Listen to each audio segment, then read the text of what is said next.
Shalom. Shalom. Greetings to you in the name of Jesus. Salam dalam nama Tuhan Yesus. We have a mighty God Kita punya Tuhan yang besar who planned everything in the life. yang merencanakan semua dalam kehidupan kita. And He has planned Dan Dia telah merencanakan and created the entire world, dan menciptakan seluruh dunia, and He knows dan Dia tahu what will happen. apa yang akan terjadi. Many times people ask a question, Banyak kali orang menanyakan pertanyaan-pertanyaan. if God knows Kalau Tuhan tahu that man will do sin, bahwa manusia akan jatuh ke dalam dosa, why He has to put those plants there? kenapa Tuhan harus taruh itu tanaman atau buah yang terlarang itu di Eden? We have to understand. Nah, kita perlu mengerti. God gives opportunity for us Tuhan itu memberi kesempatan bagi kita. so that we get tuned our mind, our heart, and our lifestyle Sehingga towards God's plan.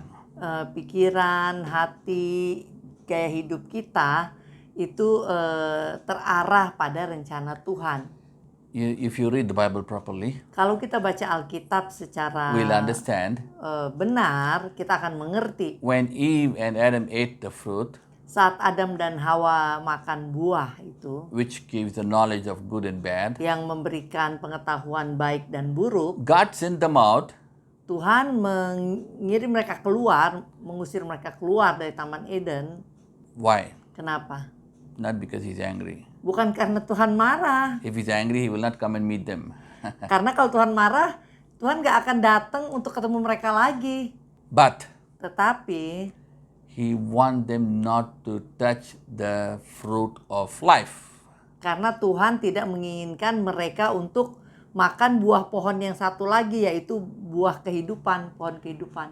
Now, when man did sin, Nah, saat manusia jatuh dalam did dosa, God have a plan apakah Tuhan punya rencana to salvage man again? untuk menyelamatkan manusia lagi? The Bible tells Alkitab mengatakan Jesus was slain even before the foundations of the world. Tuhan Yesus telah disalib atau telah mati, terbunuh sebelum dunia dijadikan. So to save the man, Jadi untuk menyelamatkan manusia there should be a bloodshed. harus ada penumpahan darah. Okay.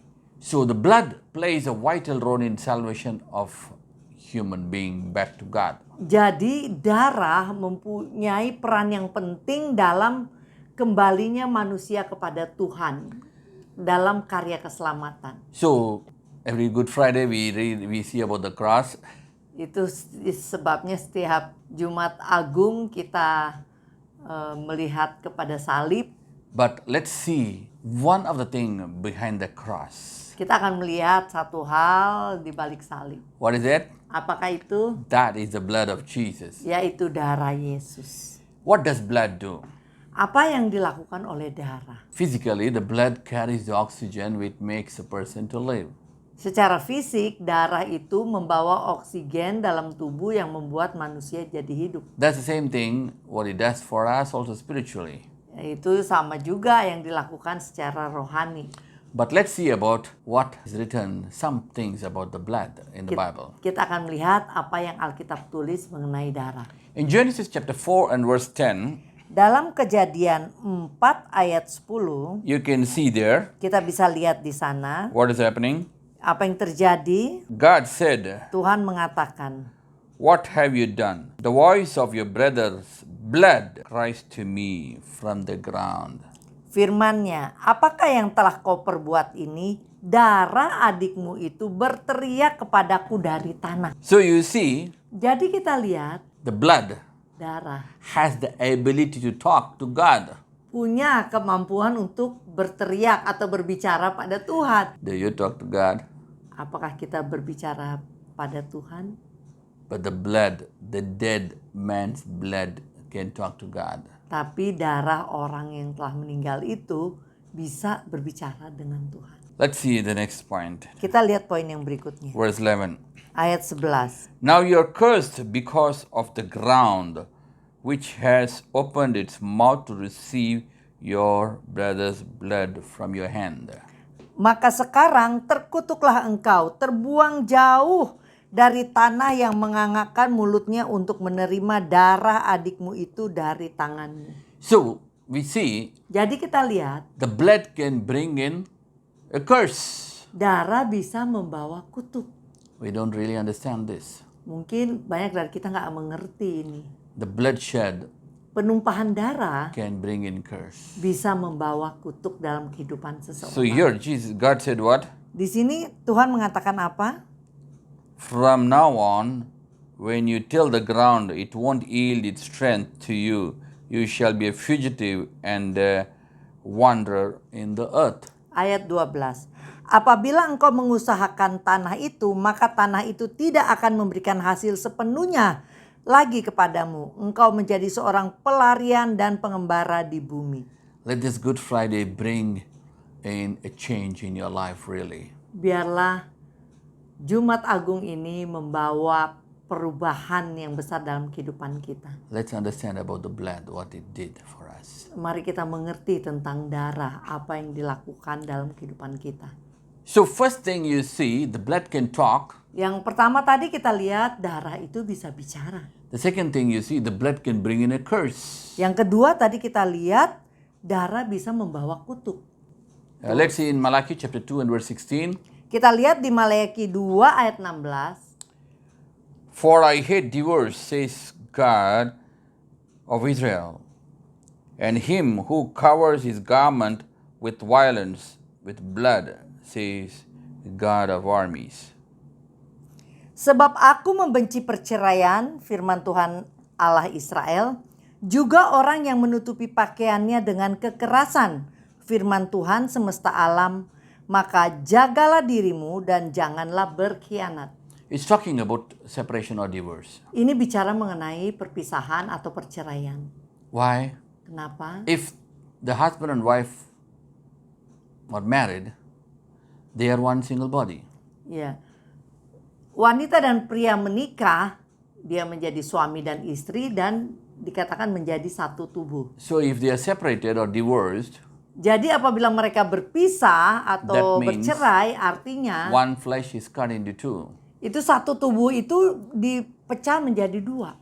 That's why here it tells about blood. Ini di terjemahan bahasa Fill your Inggris, dress with violence, with blood. ya dikatakan dalam bahasa Inggris, bahasa Indonesia juga seperti orang yang menutupi pakaiannya dengan kekerasan. Kekerasan diartikan sebagai darah. So many times I've seen people, Banyak kali saya lihat maybe in the orang-orang military or police, mungkin dalam Or- kedudukannya atau jabatannya dalam militer atau polisi, or sometimes people who are rowdies, like gundas. ya atau orang-orang preman-preman, penjahat-penjahat. Once a man came to me. Suatu hari seseorang datang kepada saya. He came to prayer. Dia waktu itu datang untuk minta didoakan. So I used to have a double room. So first room I pray, the outside room people come and wait there. Ya jadi biasanya saya ada kayak ruang tunggu begitu. Jadi di dalam saya untuk yang minta didoakan. Di luar kalau misalkan ada orang lain lagi yang masih mau didoakan, tunggu di And situ. what happened? Dan apa yang terjadi? When suddenly God told there's a man outside who has shed a lot of blood. Call him inside. Let him not stand out. Stay outside.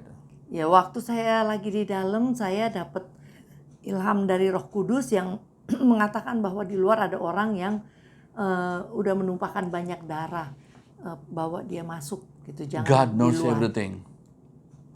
Tuhan tahu banyak hal, semua hal malah. And this man, Dan orang ini those days, he used to cut the hand, cut the leg, and all those kind of things. okay? ternyata memang pekerjaannya adalah potong tangan, potong kaki, And some bunuh of the things. bayaran seperti kayak gitu, dan banyak hal seperti itu. So God knows that he shed the blood. Jadi Tuhan tahu dia menumpahkan darah. And that day God saved him.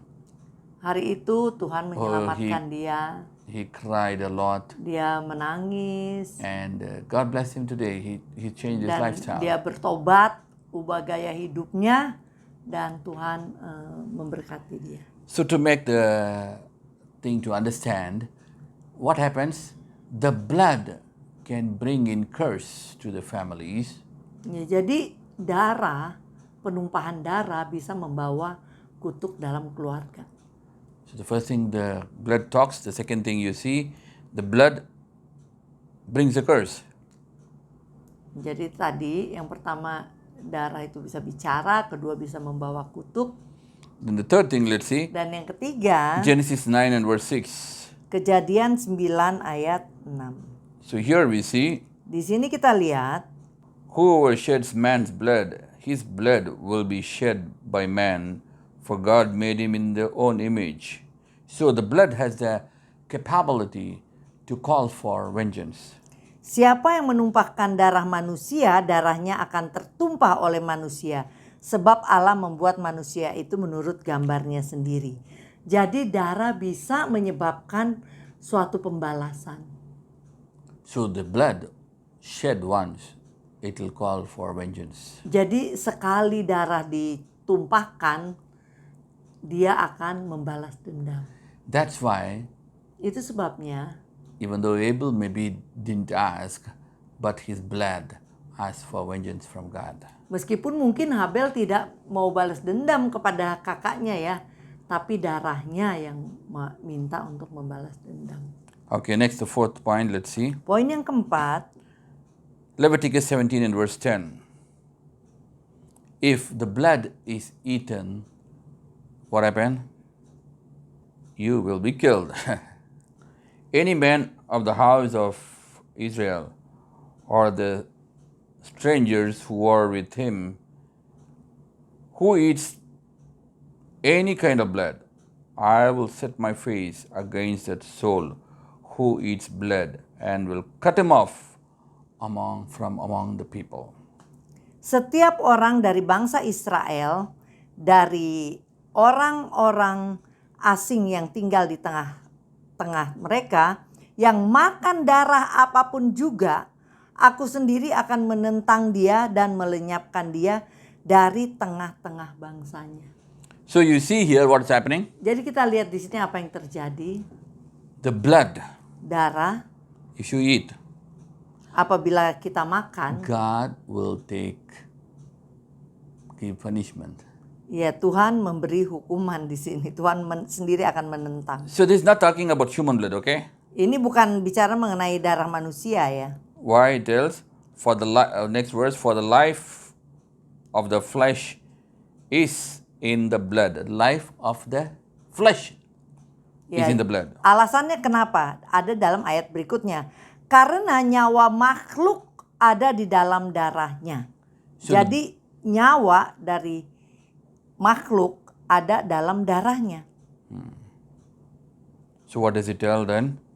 For I have given it to you on the altar to make atonement. So the blood is there given for atonement, not to be eaten. Ya.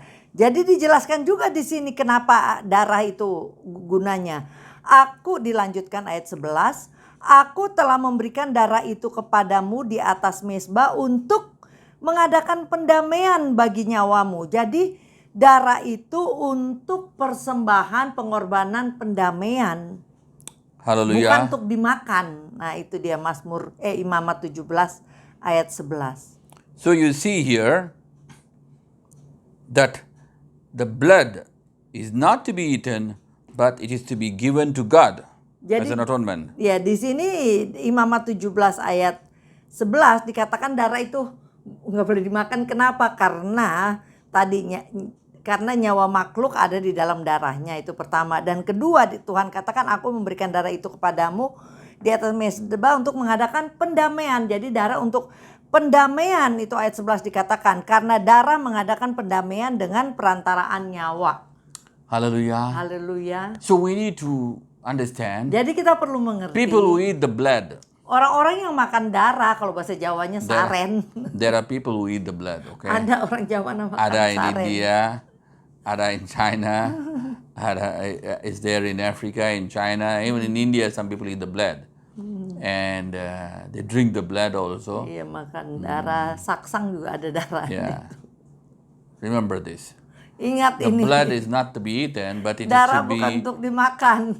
for atonement Tapi ini for your untuk sin. pendamaian And what will God Di do? sini dikatakan You pendamaian. eat the blood, God will kill you. Perantaraan nyawa. Dan ayat sebelumnya, ayat 10 dikatakan Tuhan menentang dan melenyapkan dia yang memakan darah. So the next point, Poin let's yang see. berikutnya mengenai darah. The blood defiles the land. Darah mencemari tanah. You can see in Numbers. Dalam bilangan, So let's see Numbers 35 and verse 33. dalam bilangan 35 ayat 33, So you shall not pollute the land in which you are, for blood, it pollutes the land. jadi janganlah kamu mencemarkan negeri tempat tinggalmu, sebab darah itulah yang mencemarkan negeri itu. So you shed blood, it defiles the land. Ya, jadi mencemarkan negeri, darah yang tertumpah di suatu tempat itu mencemarkan negeri itu. So here you see the animal's blood and man's blood. Jadi kita melihat darah hewan dan darah manusia. Number 1, Nomor 1, Abel's blood, darah Habel it speaks to God. berbicara pada Tuhan, berteriak. Number 2, Nomor 2, the blood of man brings in curse darah manusia bisa membawa kutuk. to the people, Abel's blood. Ya, contohnya darah Habel membawa kutuk kepada kehidupan Number 3, kakaknya. blood calls for vengeance. Nomor 3, darah bisa menyebabkan pembalasan. Number 4, those who eat the blood will be killed. That is to be given as atonement. Ya, yang keempat, that's 4 ya. Yeah. Yang keempat, darah bukan untuk dimakan tapi untuk pendamaian. Number 5, Nomor 5, the blood is shed, that place becomes defiled. penumpahan darah di suatu tempat bisa mencemari tempat tersebut, And tanah the Bible tersebut. even tells you, you shed the blood, what? It will vomit you, it will chase you out of the place. Ya, bahkan Alkitab mengatakan kalau kita menumpahkan darah di situ, tanah itu malah akan memuntahkanmu, mengusir engkau dari tempat itu. So these are all the negative things of the blood. Jadi ini hal-hal yang negatif mengenai darah. But let's see about what is the positive thing about the blood. Kita akan What it melihat shall do. hal yang positif mengenai darah. Darah bisa lakukan apa? Okay, number 1, Nomor 1, Exodus 29 and verse 21. Keluaran 29 ayat 21. It hallows a man, it sanctifies, it hallows a man. Dia menguduskan manusia. Exodus 29 and verse 11. Keluaran 29 ayat 21. 21. Haruslah kau ambil sedikit dari darah yang ada di atas mezbah dan dari minyak urapan itu, dan kau percikanlah kepada Harun dan kepada pakaiannya dan juga kepada anak-anaknya dan pada pakaian anak-anaknya, maka ia akan kudus, ia dan pakaiannya dan juga anak-anaknya dan pakaian anak-anaknya. Okay, so what it shows? Jadi ini menunjukkan apa? It hallows a man. Ini menguduskan Harun dan anak-anaknya. So a priest in the Old Testament has to be hallowed by what? The blood. Jadi imam di perjanjian lama dikuduskan dengan campuran darah dan minyak urapan. Okay, we are not going to read the Bible because it's take a long time. Ya, kita nggak akan baca Alkitab karena But akan makan waktu. Next thing, let's see. Berikutnya kita lihat Exodus chapter 30 and verse 10. Keluaran 30 ayat 10. The blood can be used as an atonement. Darah bisa dipakai sebagai pendamaian. So in the Old Testament, Di perjanjian lama, the blood of the animals darah hewan is used to sanctify or used as an atonement on the altar. dipakai sebagai alat untuk pendamaian di altar. Next thing, Leviticus 8:15, you see. Dalam Imamat 8 ayat 15, You can see it purifies the altar. Remember, the altar is not holy, okay? So, something has to purify the altar. So, it's the blood purifies the altar. ya jadi darah menguduskan altar atau mezbah. Mezbah aslinya nggak kudus, tapi darah yang dipercikan yang menguduskan. Okay, next thing, let's see. Yang berikutnya kita lihat In Exodus Dalam Keluaran 12 and verse 8, 12 ayat 8, the blood is made as a covenant. darah dibuat sebagai suatu perjanjian. So, if you know about Jewish history, Jadi kalau kita lihat mengenai sejarah orang-orang people Ibrani, make a blood covenant. mereka buat perjanjian darah. There are some people, you would have heard those days, the boys and girl who want to marry, they make in the blood there, do all those kind of things, and after that, after a long time, they divorce also. Jadi suka ada juga zaman dulu kalau laki-laki dan perempuan buat perjanjian darah untuk menikah gitu. Yang enggak juga ada juga yang akhirnya juga bercerai, ada emang yang lanjut. Okay, but God makes a covenant with the blood. Tapi Tuhan memang membuat perjanjian dengan darah. That's what the circumcision Abraham and everybody God did.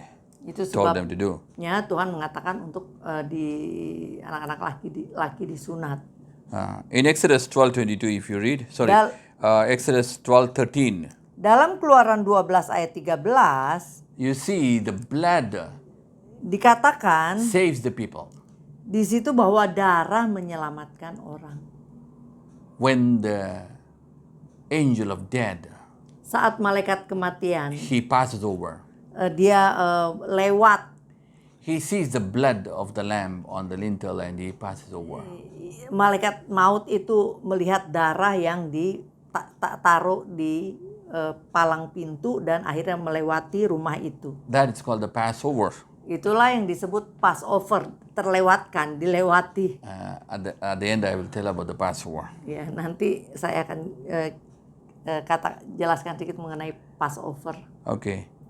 Next thing you see Paskah ya. in Exodus 12:22. Dalam Keluaran 12 ayat 22, This blood darah ini has to be put on all the sides, on the three sides, of the door, on the top, on the left, and the right, so that what? The blood shields you. ya, jadi darah ini dioleskan di palang pintu di 3 tempat, yaitu di palang kiri, atas, dan kanan. Sehingga ia melindungi keluarga yang ada di dalam rumah itu. Aaron is a high priest. Harun adalah imam besar. But what happens Tapi apa yang terjadi? in Leviticus 8:30?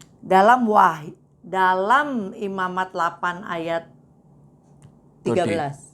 He also has to be sanctified. Ia sendiri juga By the harus dikuduskan. So, it sanctifies Aaron and the priest. Jadi darah juga menguduskan Harun dan imam-imam lainnya. Hebrews 9:21 and 22 tells, Ibrani 9:21 mengatakan, the Bible tells what? Alkitab mengatakan apa? Forgiveness comes through the blood. Pengampunan datang melalui darah. Okay, let's understand this. Nah, mari kita mengerti hal ini. In the Old Testament, Di perjanjian lama, people have to sacrifice orang harus memberi pengorbanan of animals, dari hewan-hewan. and then what?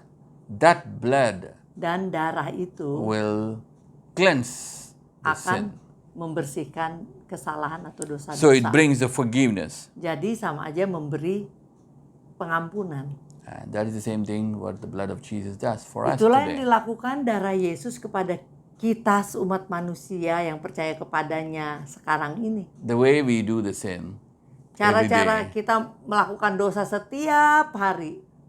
we won't have animals to kill anymore with the 8 billion people. Dengan orang segini banyaknya di seluruh dunia, kalau setiap hari harus potong hewan, bisa-bisa hewan udah habis semua dipotong. So Jesus died once for all with all his blood. Itu sebabnya Tuhan Yesus mati satu kali untuk seluruh dunia. That's why the Bible tells Darahnya until the tercurah. last drop of the blood. So no more blood is there, only water was coming from his body. Ya, dikatakan sampai titik darah terakhir dan tidak ada lagi darah, hanya air. Okay, let's see next one. Yang berikutnya, The blood darah. in Leviticus 5:9 Dalam Imamat 5 ayat 9 is given as a sacrifice or an offering. diberikan sebagai suatu persembahan atau pengorbanan. So as an offering Jadi sebagai to suatu God, persembahan in the atau Old Testament it pengorbanan was given, kepada the blood Tuhan, was given.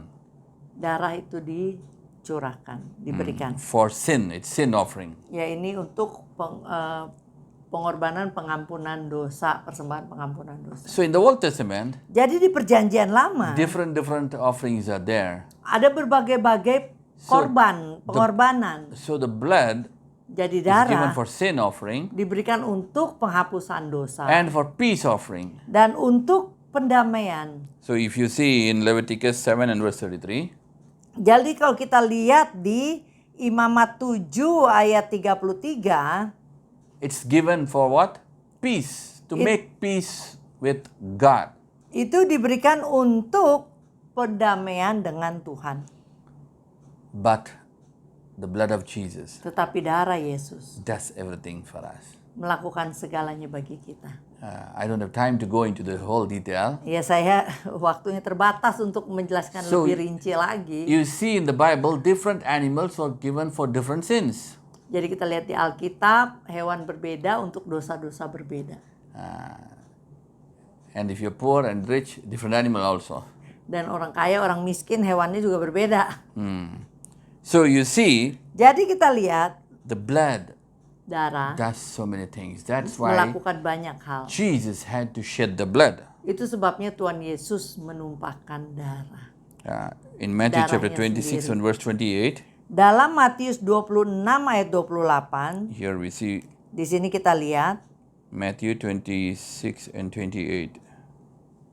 Matius 26 ayat 28. For this is my blood of the new covenant, which is poured out for many for the remission of the sin. Sebab inilah darahku, darah perjanjian yang ditumpahkan bagi banyak orang untuk pengampunan dosa.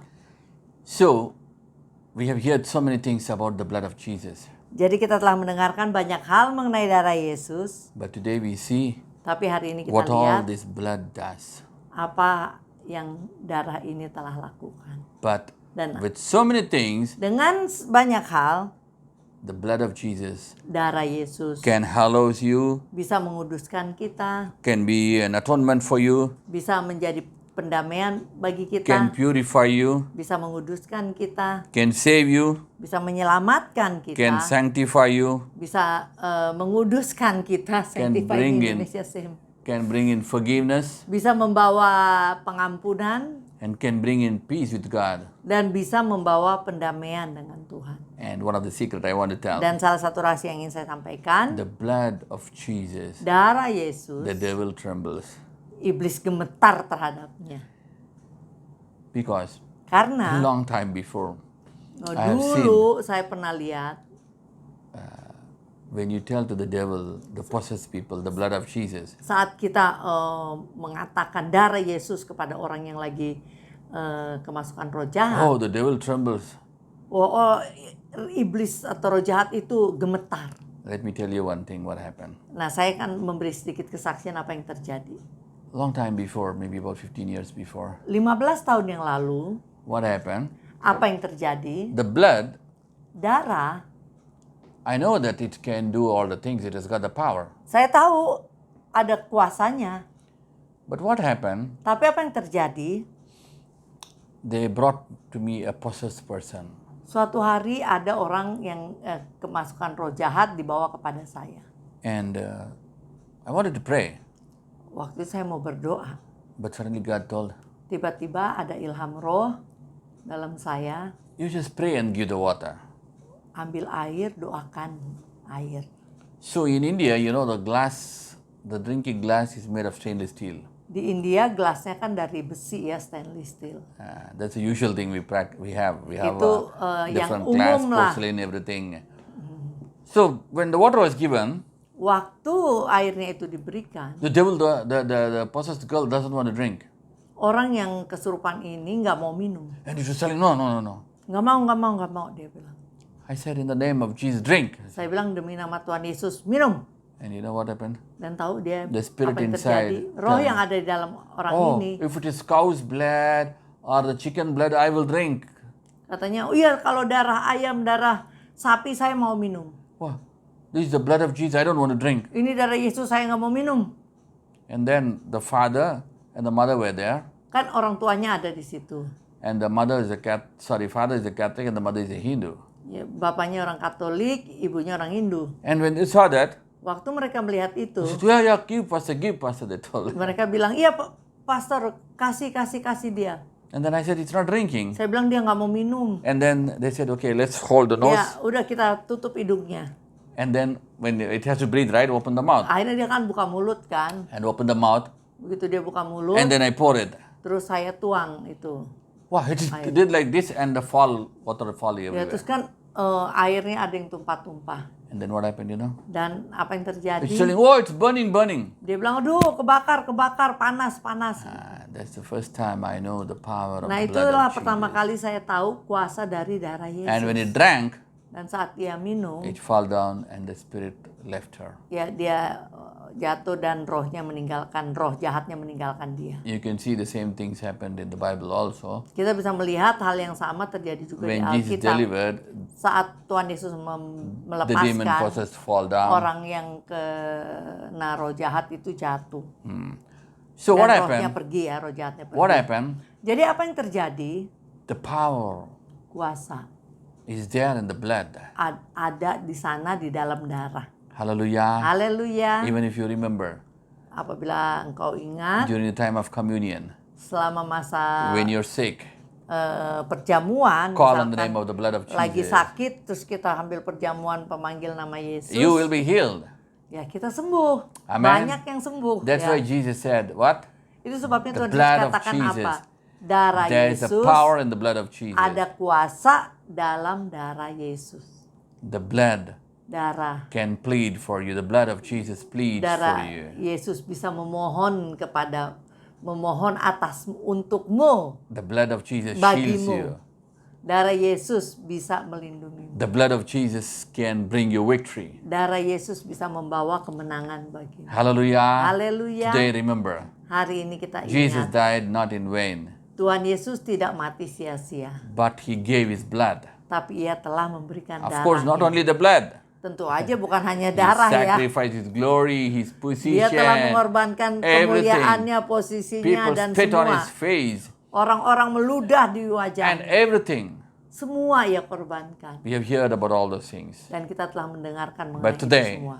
Tapi hari ini You know about the blood of Jesus. kita tahu mengenai darah Yesus. You know the blood of animals. Kita tahu darah You know hewan. about the blood of people. Kita tahu darah orang-orang. And you know the blood can even chase you from your home, even from your city or country Ya, out. bahkan kita tadi dengar apabila darah tertumpah di suatu tempat, dia bisa memuntahkan orang itu keluar dari daerah itu. But assuming Tapi misalkan maybe your dad or grandfather is in the military or police because of the job, they maybe shed the blood because shooting Mungkin. somebody or what.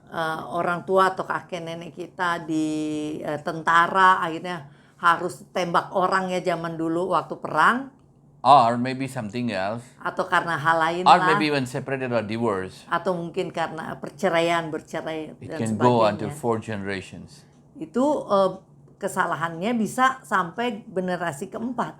But- Bukan kesalahan, harus dipertanggungjawabkan sampai generasi keempat. But Tetapi the cross of Jesus, salib Yesus it can remove your curse. bisa menghapus dosa kita. So you see, Jadi kita lihat many people do sin banyak orang Or melakukan bring in dosa curse atau membawa kutuk by divorces, melalui by perceraian, separations, perpisahan, or maybe they are in the military police, atau or mungkin maybe they are doing the rowdyism or what. karena hal-hal tertentu sehingga harus Not- menumpahkan darah. Maybe they don't do directly, they do through some other person. Mungkin mereka nggak langsung tapi melalui orang lain atau apapun itu sehingga darah All those things tercurah. can bring in curse and even until 4th generation. Hal itu akan Tuhan minta pertanggungjawaban jawab sampai generasi keempat. So remember this. Jadi ingatlah ini, The cross salib which Jesus died di mana Tuhan Yesus mati can remove your curse. bisa menghapuskan kutuk. The Bible tells Alkitab those who hang mengatakan on the cross, dia yang tergantung di kayu salib, what di happens? kayu salib. Apa yang terjadi? Is cursed. dia terkutuk. Jesus is a blessed person, but he became a curse for you. Tuhan Yesus adalah orang yang diberkati, So- tapi ia menjadi terkutuk karena kita menggantikan kita yang harusnya terkutuk. So remember this. Jadi ingatlah ini, The blood of Jesus sanctifies, darah Yesus menguduskan and the cross of Jesus removes your curse. dan salib Yesus menghapuskan kutuk. And the stripes of Jesus heals you. Dan bilur-bilur Yesus menyembuhkan kita. Shall we pray today now? Mari kita berdoa. Let his blood cleanse you, sanctify you, Biarlah darahnya menguduskanmu and his stripes heal you. dan bilur-bilurnya menyembuhkanmu. Let's pray. Mari kita berdoa. Father, we come to the name of Jesus. Bapa, kami datang dalam nama Tuhan Yesus. Lord, thank you for sending Jesus, Tuhan, terima kasih telah mengirim who Tuhan shed his Yesus blood for us. yang telah menumpahkan darahnya bagi kami. We are nothing. Kami bukan siapa-siapa. We are sinful people. Kami adalah orang berdosa. Oh, our parents, our mother conceived us in the sin. Orang tua kami, kakek nenek moyang kami telah berdosa dan kami sendiri telah dikandung dalam dosa. Our grandparents, maybe our ancestors, brought in curses. Mungkin kami telah mempunyai dosa keturunan, kutuk keturunan dari nenek moyang. So today, Lord, we pray Jadi hari ini Tuhan kami berdoa, that biarlah whatever apapun their sin, their dosa-dosa curse, dan their kutuk-kutuk sickness, atau in penyebab the name of sakit Jesus, be penyakit, removed in the name of Jesus. demi nama Tuhan Yesus dihapuskan. Let your blood be shed on them, Biarlah darahmu be yang sprinkled on tercurah them, juga and be healed in the name of Jesus. menyembuhkan mereka, Be saved in the name of Jesus. menyelamatkan mereka. And Lord, we sprinkle the blood of Jesus Tuhan, in all their kami house percikan semua darah Yesus di rumah semua as it is jemaat. applied on the lintel. Seperti saat We apply on all dioles the place of di their palang house. pintu, maka kami juga Their business. mengolesnya di segala di Wherever rumah they mereka, are. di bisnis mereka, In the name of atau Jesus, we dimanapun rebuke in mereka the name of berada. Jesus. Segala roh-roh jahat kami tengking demi nama Tuhan Yesus Kristus. Lord, we pray that sanctify the place Tuhan, suci kuduskan tempat mereka and sanctify your people, Father. dan suci kuduskan umat-Mu. Lord, Tuhan, by your cross, oleh salib-Mu they are made as a blessing. mereka dibuat menjadi berkat. Let their sins be forgiven. Biarlah dosa-dosa mereka diampuni. Oh Lord, remove their curse and bless them. Hapuskan kutuk mereka dan berkati mereka. And by your stripes, Dan oleh bilur-bilur-Mu, heal your people. sembuhkan umat-Mu ya Every Tuhan. sickness in their body, Setiap sakit penyakit dalam tubuh from the mereka, head to the toe. dari kepala sampai We ke command tumit. healing in the name of Kami Jesus. perintahkan kesembuhan We demi rebuke nama in the name Tuhan of Jesus Yesus every Kristus. sickness, Setiap sakit penyakit kami tengking demi nama Tuhan Yesus sickness Kristus. in their eyes, in their Di nose, mata, di in the hidung, throat, in the di lungs, tenggorokan, in di the breast, in paru-paru, their di dada,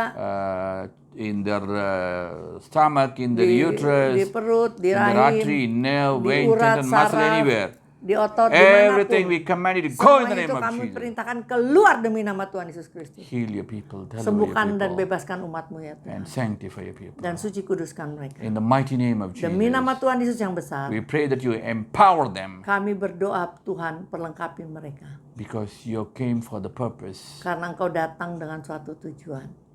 to sanctify Untuk menguduskan. and to transform your people Dan untuk and mentransformasikan to empower your umat. people. Dan untuk memperlengkapi So let it be fulfilled in the name of Jesus. Biarlah itu digenapi demi nama Tuhan Yesus Kristus. Lord, we pray. Kami berdoa. Amen, amen. Amin, amin. God bless you, God bless Tuhan you. Yesus memberkati.